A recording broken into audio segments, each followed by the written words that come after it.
All right, so here's going to be my overview of just the different kind of like arteries going up to the brainstem and what they will be affected.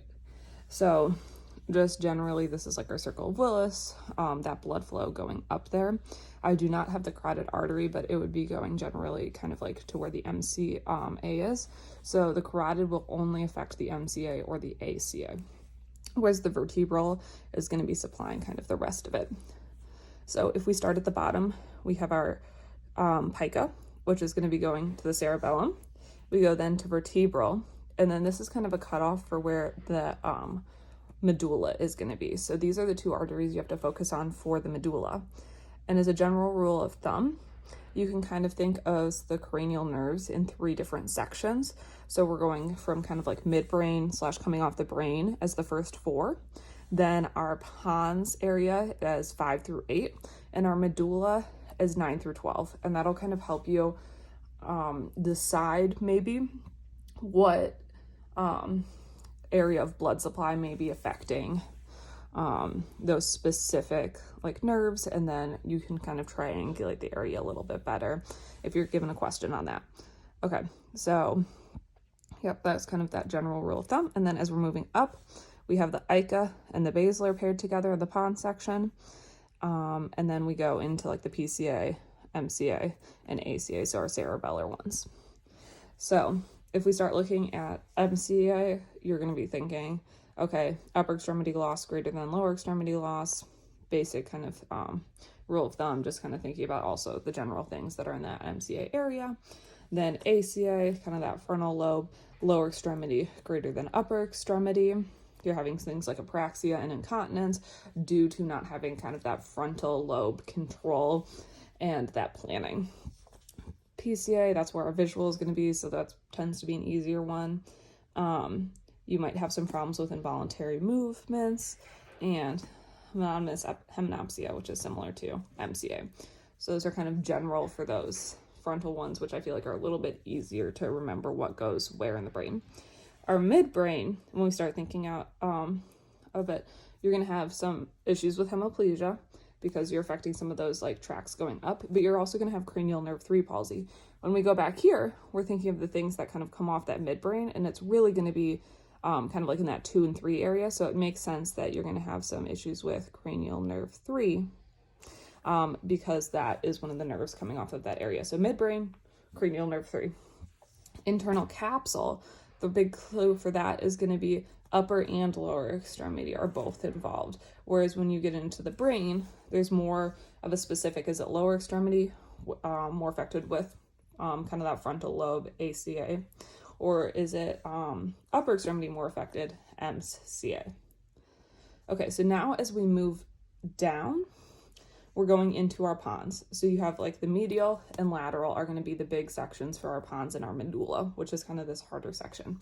So for medial, the big thing that you are going to kind of want to remember is you're going to have that bigger issue with motor function. So our motor function tends to be kind of towards the front. And so when you have that medial, you're having the blood supply kind of going in that area. And so you'll have those big motor deficits. And that's how you can kind of think, is this going to be medial or is it going to be lateral? So if we're looking at medial, we're looking at more of those core arteries. So medial, well, for the pons, we're looking at basilar, so that big trunk of the tree. For medial and medulla, we're looking at vertebral, so that main blood supply going up to the brain. Then, if we're looking towards lateral, we're looking towards stuff that goes towards the cerebellum, so our ICA and our pica. So that's our general kind of way to think about it. For the pons, if we get a medial and we get like a full basilar, that's going to be locked in. We're not going to have any of that motor function. We're not getting that area blood supply at all, but you still have some of those conscious kind of things. It's just you've completely lost motor. If we have one of the branches kind of coming off the basilar, which I didn't draw on here, but if you have like a branch coming off, you can expect to see some cerebellar ataxia, because in our pons, we have the vestibular cochlear. So it makes sense that we're having some issues with vestibular. You can have some nystagmus, which is also part of that vestibular cochlear. You could have some paralysis of the cognitive conjugate gaze. Conjugate gaze, MLF kind of stuff, is going to be really typical of PONS. You can see that in both the medial and in the lateral sections. So let's see. So yeah, impaired conjugate gaze. And so that's something that's very typical of PONS, and you can be like, okay, no, they don't have conjugate gaze, probably MLF, probably PONS. You can also have diplopia because you have issues with conjugate gaze. You also have difficulty with our abducens nerve in that area. So those are some things you can kind of look for in the PONS, really.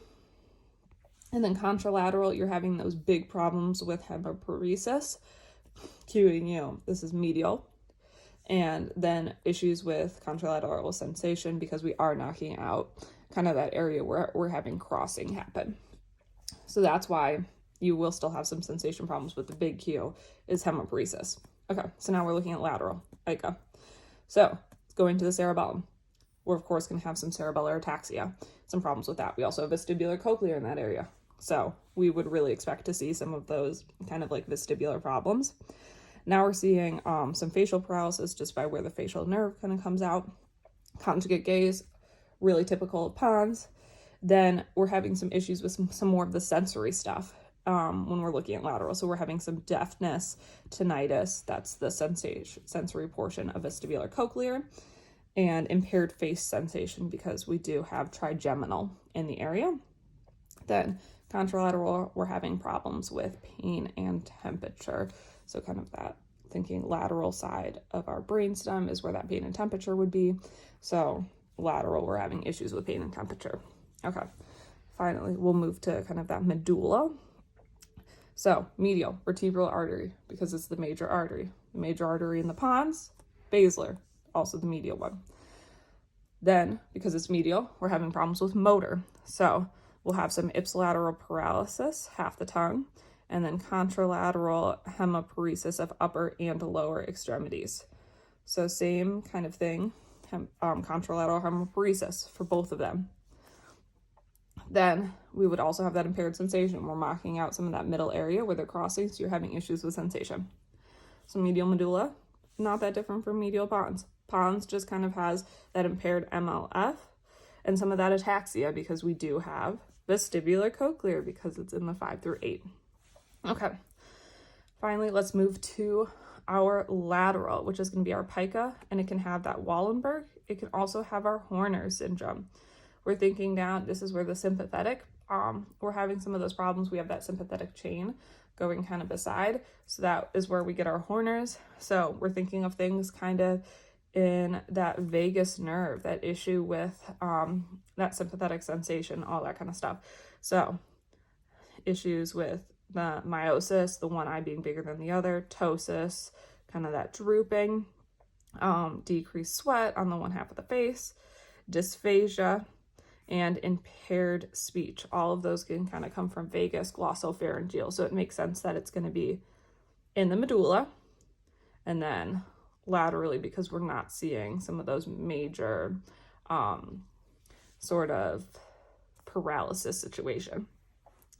Then if we're kind of looking just at general Wallenberg, we're going to have some cerebellar symptoms because pica goes to the cerebellum. So, of course, when you see ICA or pica, cerebellar symptoms because we're going to the cerebellum. Then we are going to have some loss of pain and temperature to the face. And then, which isn't like a perfect part of the system, but so more of those sensation issues. Then we can have loss of sensation to the upper extremity, trunk, and lower extremity. And then we can have contralateral loss of pain and temperature to the face. So this is a true kind of like brainstem kind of area you're thinking about, where in the medulla we're having things crossing. So it can be ipsilateral, it can be contralateral based on where everything is crossing. So just generally remembering that medial, we're having those big motor things. We're going to have that hemiparesis. PONS, MLF problems. If it's going to the cerebellum, our ICAs, our picas, or if it's in that PONS, vestibular cochlear, we're going to have vestibular problems.